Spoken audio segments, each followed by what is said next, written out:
Sawadika and good evening and welcome to Thai PBS World Tonight. I'm Nat Bunak and we'll begin the program tonight with the severe flooding situation in the south of Thailand. The most affected province being Songkhla, which reports indicated that this is the worst flooding in 25 years. And so far, the entire province has been declared as disaster zones.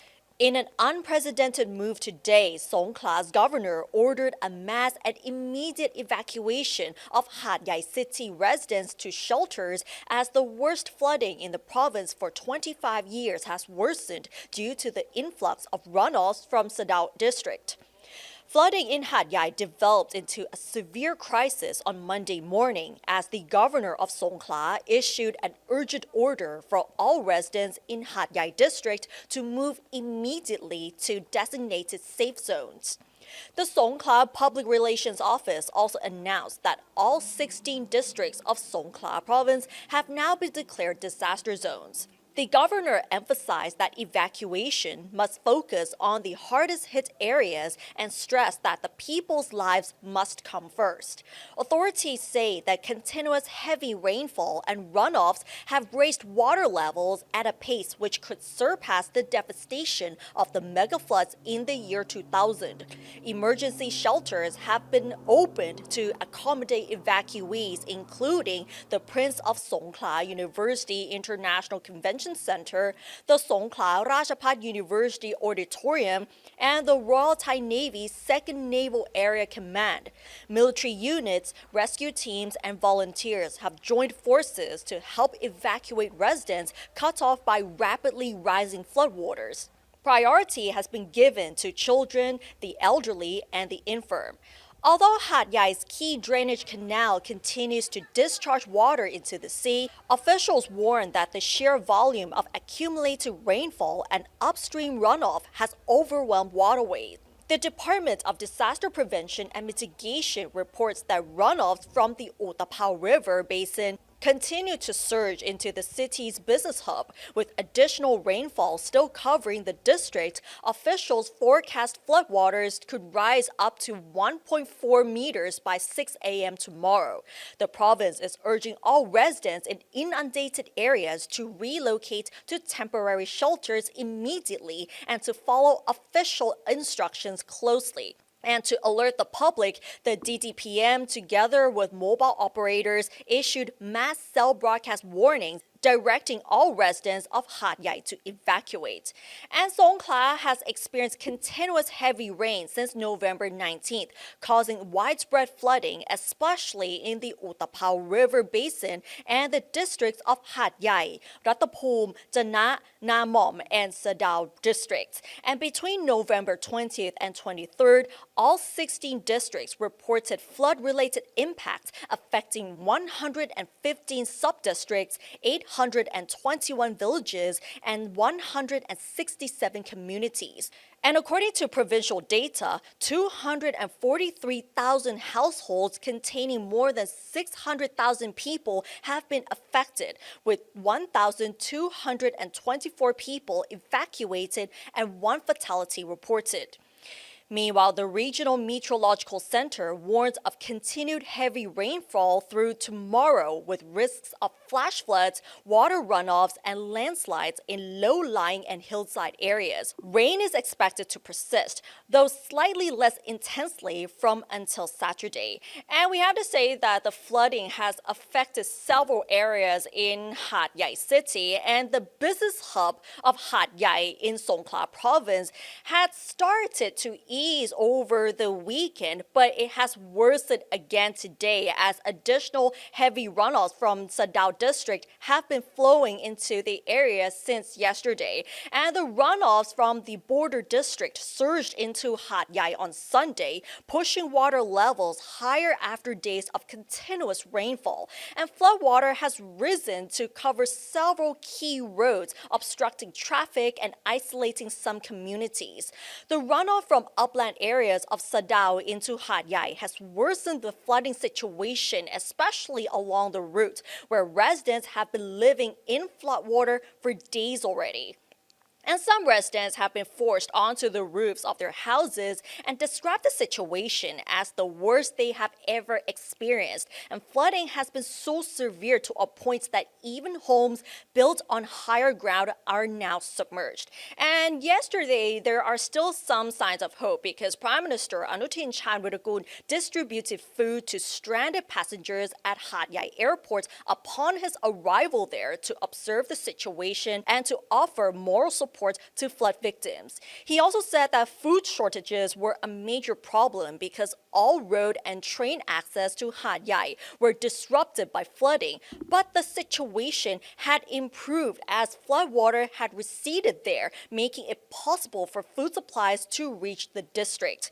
The Prime Minister said that he had been informed by the meteorological department that the flood situation is expected to improve. He also said that the government has set aside a budget to compensate flood victims at the rate of 9,000 baht per family. And since yesterday, if we look at the pictures there, many of the passengers and tourists have been left stranded in airports and hotels because of the flooding situation during the past weekend. And the Tourism and Sports Ministry has coordinated with authorities in Songkhla province to help and assist tourists in Hat Yai, as well as to provide food and water to these people. While Hat Yai Airport is still operational, they say that the floods have made traveling to and from the airport much more difficult. And several airlines have already announced measures to help passengers who could not travel because of the flooding situation. And those measures include allowing passengers to change their flights or to cancel their trips and use their credits that they still have for the next trip instead. And as for other provinces in the south, there are many provinces that have been affected by the flooding situation apart from Songkhla.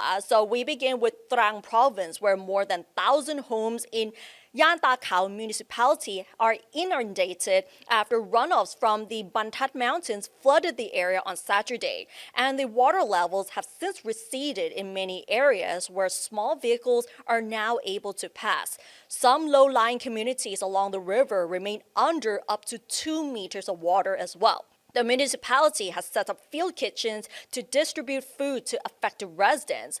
Of Trang's 9 flooded districts, 4 of them have officially been declared emergency disaster zones, while damage assessment continues in the remaining 5.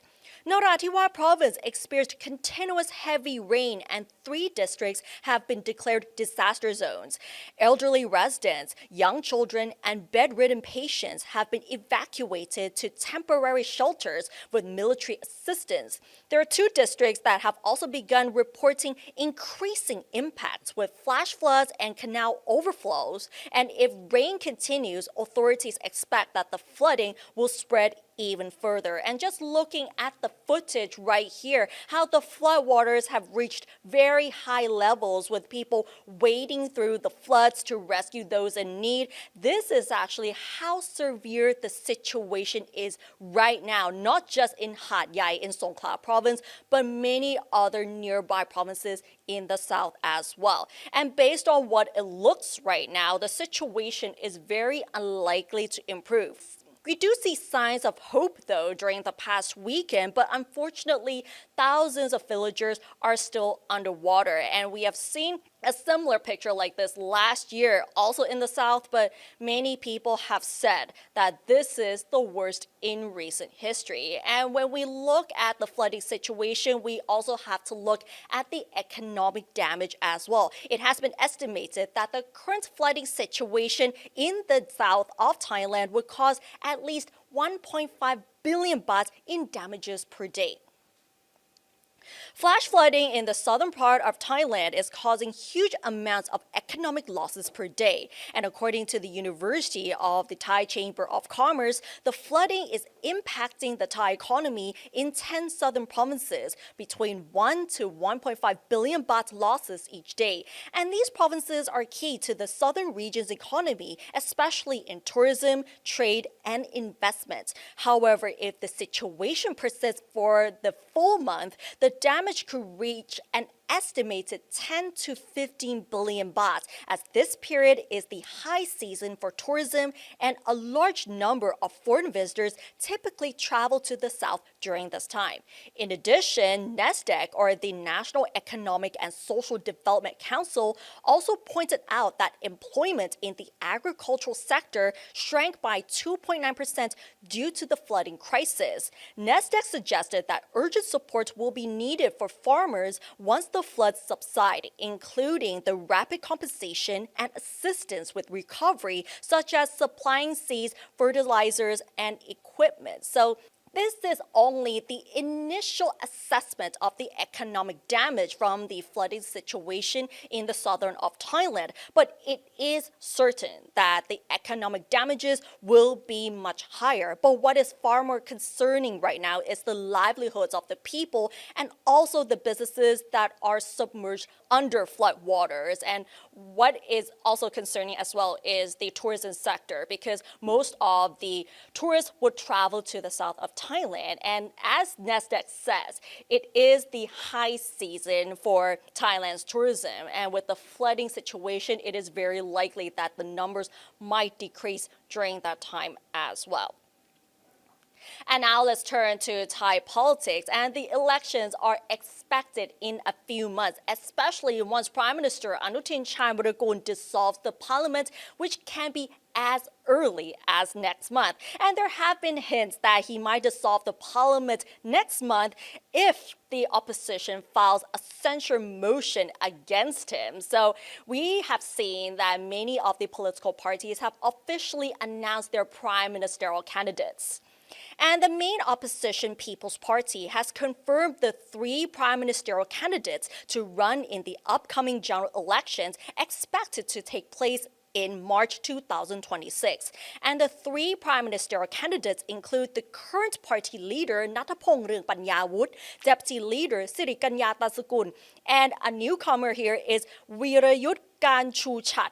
And many people may not be so familiar with Wirayut, but he actually has been very active as a deputy party leader in charge of economic affairs. He has had extensive working experiences, including in UNCTAD, IMF, and SCAP, before joining the Future For Party, which was the predecessor of the Move Forward and People's Party. As for the key policies of the People's Party, its leader Nattapong Ringpanyawut has vowed to cleanse Thailand of organized online scam activities and bureaucratic corruption if the party wins enough seats in parliament to enable him to become the next prime minister. In his vision speech for Thailand, which took place yesterday, Nattapong said that he believes that the Thai people share a common dream for a better future for their children. He is confident that they can affect changes in Thai society if they cooperate with a determination for change. He then talked about the party's new economic policy, which aimed at improving the people's skills and productivity, creating opportunities for elderly people, introducing laws to increase Thailand's competitiveness and fair trade in the world market, as well as creating future industries, among others. He said that the government, under the leadership of the People's Party, will crack down on corruption in the government bureaucracy in earnest, reform the budgeting system, take steps to cope with the impacts of artificial intelligence or AI, and adhere to good governance and transparency. Nattapong also said that the party has a clear set of roles for the government in the international arena and has sufficient capable people to fill the right posts if the party wins enough House seats to lead the government. And previously, the ruling Bhumjaithai party confirmed that the party's 3 prime ministerial candidates will include the current Prime Minister Anutin Charnvirakul, Finance Minister Ekniti Nitithampraphat, and Commerce Minister Suphaji Suthampan. But here's another surprise that took place during the past weekend because Warawut Silapa Acha, who's the leader of the Thai Patana Party, confirmed that he and the other party MPs will run the next general election under the Bhumjaithai Party. However, he stressed that reports claiming that the Silapa Acha family had abandoned the Thai Patana Party are incorrect. And commenting on reports that small parties may struggle under the new election system and therefore seek to join the larger political parties, Warawut said that such a trend is neither unusual nor inappropriate. He also offered an assurance that local supporters will understand the decision, adding that cooperation among multiple agencies would enhance service delivery to the public. Anutin meanwhile confirmed that reports about political realignment are accurate, and this announcement serves as official confirmation that Warawut and a group of Thai Patana members will contest the next election under the Bhumjaithai Party. And he said that discussions between him and Warawut had been held on policy direction and working frameworks, claiming that it is now clear that once the parliament is dissolved, all of them will join the Bhumjaithai Party to work for the country and the people. So we can say that Thai politics is getting exciting right now because many of the political parties have unveiled its members, as well as some surprises, because some people never thought that Warawut Silapa Acha would even join the Bhumjaithai Party to begin with. And as they are gearing towards the upcoming general elections, we can see that many of the political parties have announced key policies that they will work on if they become the next government of Thailand. So now let's give you a recap of which party has proposed whom as the next prime ministerial candidate. But keep in mind, though, that this is the latest information and speculations that we have as of now. We begin with the Bhumjaithai Party, where it has officially confirmed 3 prime ministerial candidates, namely the current prime minister Anutin Charnvirakul, the finance minister Ekniti Nitithamprapat, and commerce minister Suphaji Suthampan. So these are the 3 prime ministerial candidates under the Bhumjaithai banner. And now we move on to the People's Party, which have announced 3 prime ministerial candidates, namely Nathapong Rungpanyawut, who is the current party leader, Sri Kanya Tasakul, and Wirayut Gan Chuchat. And these are the 3 prime ministerial candidates under the People's Party. But if we look at other parties as of now, the current party leader, Julapan Amorwiwat, is set to be one of the prime ministerial candidates under the Bhumjaithai Party. But we have to mention, though, that it is now a norm for many political parties to nominate at least 3 candidates, but Julapan announced that the 3 candidates will officially be announced in December, so that's already next week. So we'll have to wait and see whether Julapan will actually be one of them and who will be the next 2 candidates under the Bhumjaithai Party. And we also have the Democrat Party. Of course, after Apisit Wechashiwa announced his official return to the Democrat Party to revive the image and the popularity of one of the oldest political parties here in Thailand, it is widely expected that he will also join as the prime ministerial candidate of the Democrat Party. However, it is not certain as of now as to when they will officially announce all of the prime ministerial candidates. He did say, though, that the Democrat Party may propose up to 3 prime ministerial candidates, just like other political parties. So which political party do you think will become the election winner, and who do you think will become the next prime minister of Thailand? Or will Anutin be able to retain his seat as the prime minister? Do let us know in the comments section what are your guesses, because we have to say that Thai politics is getting really exciting. All right, and that's all for this edition of Thai PBS World Tonight. Join us every Monday and Tuesday at 6 p.m. on Thai PBS World's Facebook and YouTube Live. You can also follow us on social media and our website, thaipbsworld.com, for all the latest stories and analyses about Thailand. Thanks for watching, and we'll see you tomorrow. Sawadee ka.